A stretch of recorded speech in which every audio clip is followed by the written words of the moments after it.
ka-business namin minamahal. Kamusta po kayong lahat? Sana po nasa mabuti kayong kalagayan mga ka-business namin minamahal. Saan man panig kayong mundo naroroon. Yan o. For today's video mga ka-business ay makakasama natin ang inyong lingkod na si Kuya Lito. At nag-day off po siya ngayon kasi Sunday po, family day, char. Family, wife day lang kasi wala ka namang ano. Opo. So, ayan mga ka-business, andito po kami ngayon para sasamahan daw po niya ako sa pagluluto mga ka-business. Meron po tayong gulay dito. Yun, no? Siyempre, yung ating mga sangkap. May kamatis. At siyempre, may sili tayong Yun. so, pampabangaw. Ano yun? Pakbet? Hindi, hulaan niya mga ka-business. Pero ito, pakbet na slice mga ka-business. Isa lang po nabili ko. Okay na po to sa amin ni Lito. Opo. Siyempre, ang ating lulutuin ngayon ay isang gulay na budget meal mga ka-business. Siyempre, alam naman ninyo, yung late ko. Yan mga ka-business. So, budget meal ulam today at siyempre everyday. Yan no. Masaya lang po tayo mga ka-business at syempre samahan nyo po kami sa aming mini vlogs for today's video.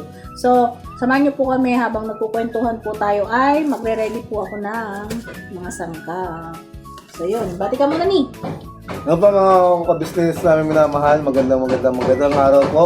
At kamusta po kayo? At yun nga po mga ka-business, day off. Nag-day off muna po ako. Bukod sa Sunday po mga ka-business ay nilagnat tsaka medyo maulan mga business eh. Kaya hindi po ako nagtinda kasi nilagnat na po ako ng nakarang araw mga business. Nakaraan ka gabi. Oo nga, anong nakarang araw pa? Diba? Hanggang kagabi. Nilagnat pa ako diba? Pero nung nakaraan po, nilagnat na siya pero nagtinda pa rin siya. Opo. Kagabi at hanggang kanina ay hindi ko po siya pinagtinda muna.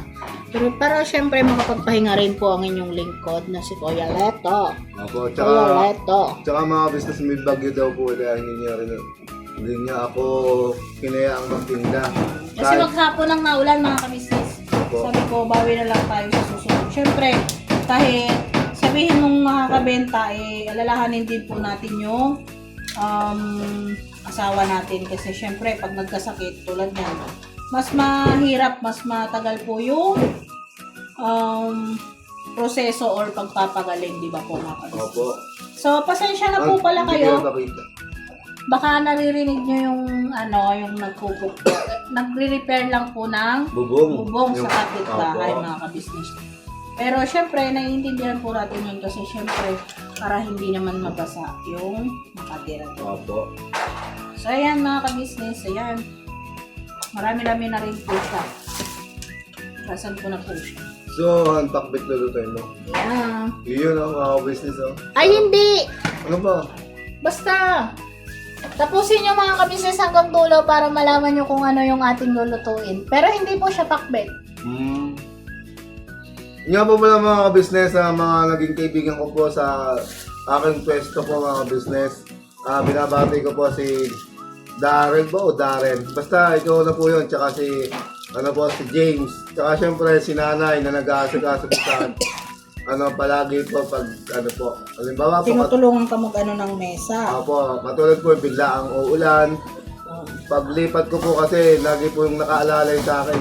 Kinukuha niya po agad yung patungan po natin ng basahan. Nililipat na po kung saan ako nililipat ng mga business.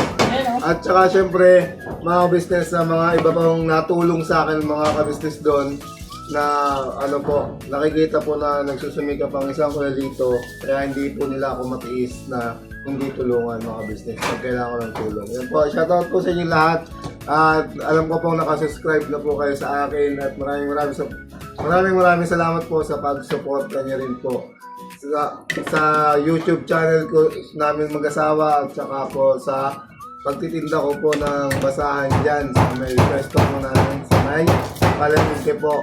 Yan po mga business. Ayan, no? So, nag-subscribe din sila. Oo naman siya. Ayan, no?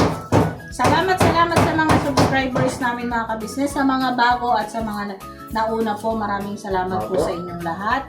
At malapit na po tayo mag 10K mga ka-business. Konti na lang, konting kembot na lang. Yeah, Marami mga na po business, kayo Kaya sobrang pasasalamat po sa inyong lahat mga kabisnes. Aba, tsaka ano nga po pala mga business. So yun mga ka-business, ito, nakapagkayat na po ako ng sibuyas at syempre susunod natin yung bawang. Ayan o. Mga ka-business, salamat sa mga sumusuporta lagi sa aming mga vlogs, munting vlogs ni Lito. Opo. Ayan o.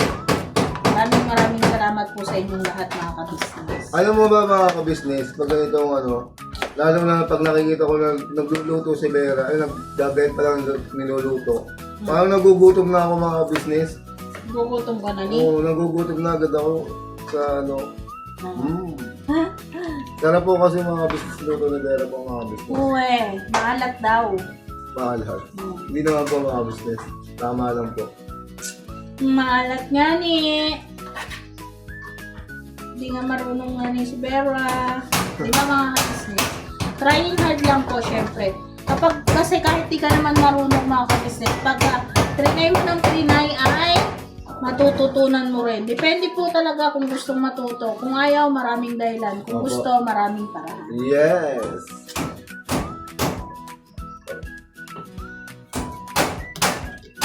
Ayan mga ka-business, sobrang lakas po kasi ng pukpok dun sa kabila, kaya hindi nyo po kami maiintindihan. Pasensya na po kayo sa naunang clip kasi maingay po, kaya sana po pagpasensyahan nyo na lamang po. At ito, habang nagre-ready po ako ay nagkukwentuhan po kami ni Lito.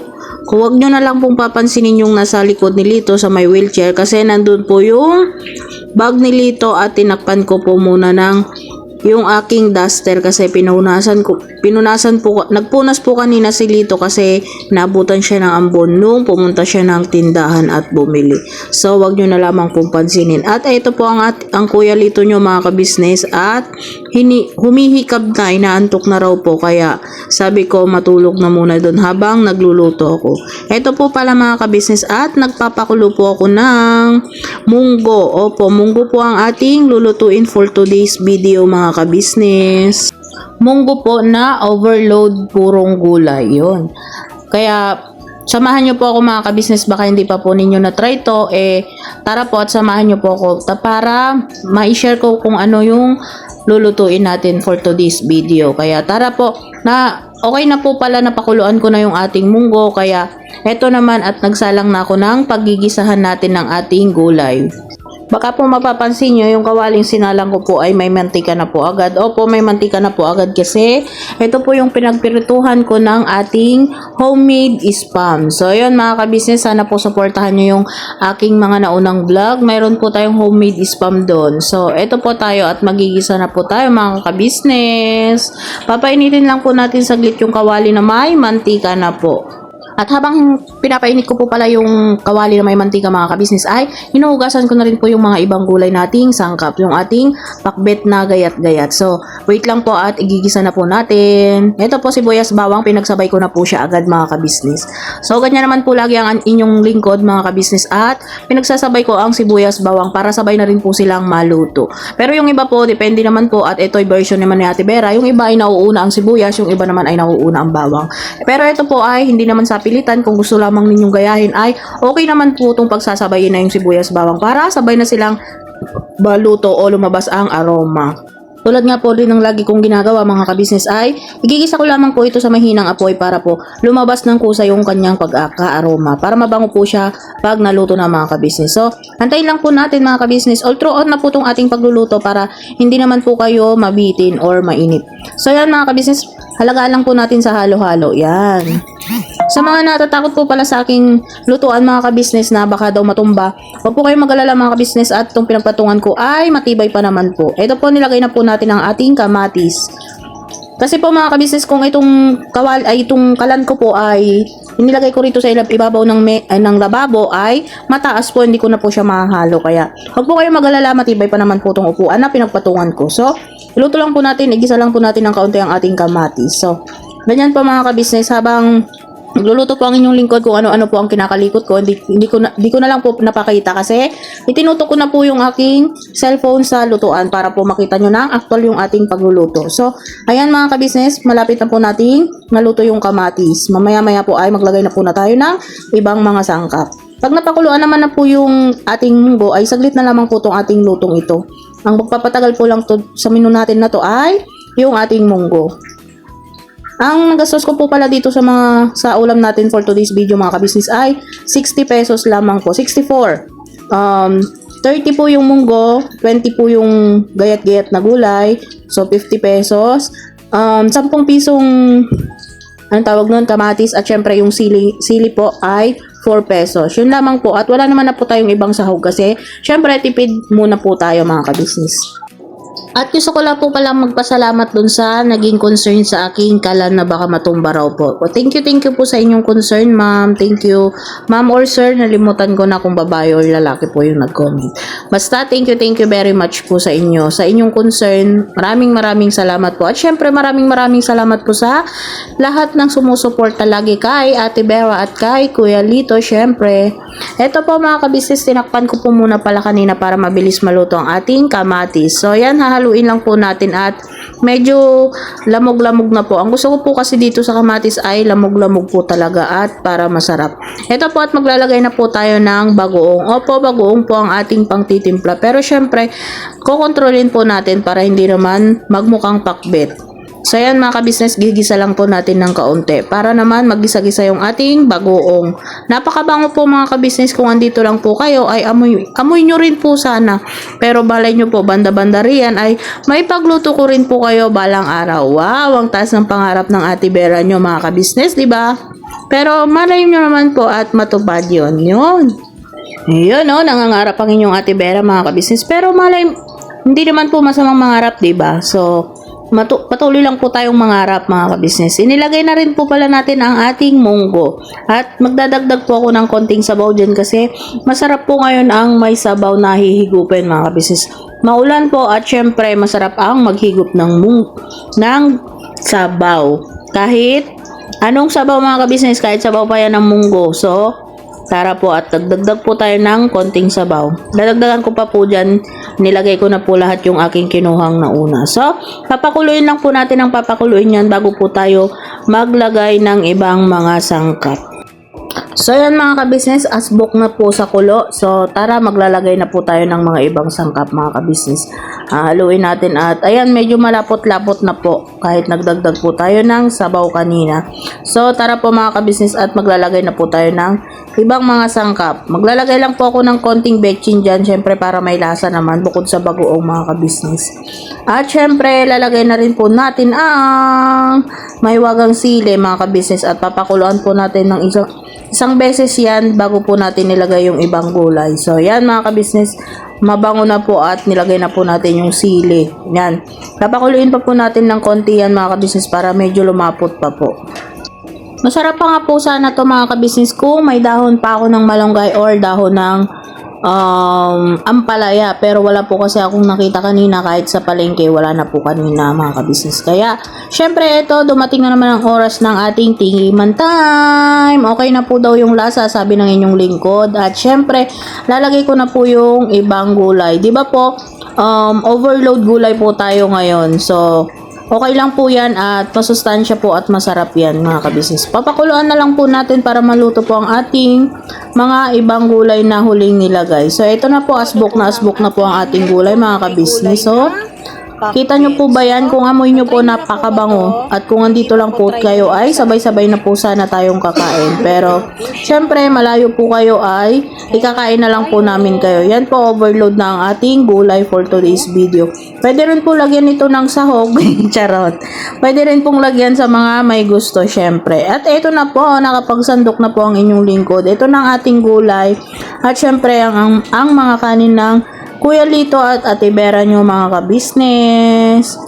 At ito po, kakain na po kami. Nakapag-pray na po kami dito mga kabisnes. At ito po, ano pa rin po kasi maingay yung nagpupok po. Kaya na ano na lang po kami dyan. Ano yung tawag no? nagsesenyas pala mga ka-business, pasensya na po kayo at nabablang ko rin ang inyong Ate Vera. Okay na po, nakapag-pray na po tayo at let's eat mga ka-business, sabay-sabay na po tayo. Kuha na po kayo ng inyong mga pagkain mga ka-business at sabayan nyo na rin po kami. Kuha na po kayo ng bahaw at masarap po kahit bahaw dito. Ito pong kanin namin ay 2 araw na mga ka-business. Hindi po napapanis tulad ng aking sinabi nung nakaraan. So ayan po, ang Kuya Lito nyo ay paspas na kasi gutom na raw po. Yan. Ang tanghalian po kasi namin ay 4 na mga ka-business. Kasi kanina po nakatulog po ang inyong Kuya Lito kasi masama nga po ang pakiramdam at ang Ate Vera naman po ninyo ay naglaba mga ka-business. Kaya ito po, ngayon lang po kami manananghalian. Tanghalian, gabihan na po to mga ka-business. Kaya samahan nyo na po kami sa aming pagkain. Ito na po at nakakutsara po pa lang inyong lingkod ngayon mga ka-business. Baka po magtaka kayo. May sugat lang po kasi yung kamay ni Ate Vera. Naglaba po kasi kaya mahapde. So, eto po at nakakutsara po ako ngayon. Oy, maninibago ang aking basher. Nakakutsara ang Ate Vera. So, hello basher. May mapupuna ka na naman. Char! So, yan, kain tayo basher. Unang subo, 3 subo sa'yo. Yan, no? At least inaaya kita. So, yan mga ka-business. Baka hanggang dito na lamang po ulit ang aming munting vlog. Salamat po sa inyong mga support at sana po suportahan nyo po kami lagi mga ka-business. Malaking tulong po sa amin ni Lito ito. So hanggang dito na lamang po mga ka-business. Kain po tayo at bye! Ingat po kayo lagi. God bless us all!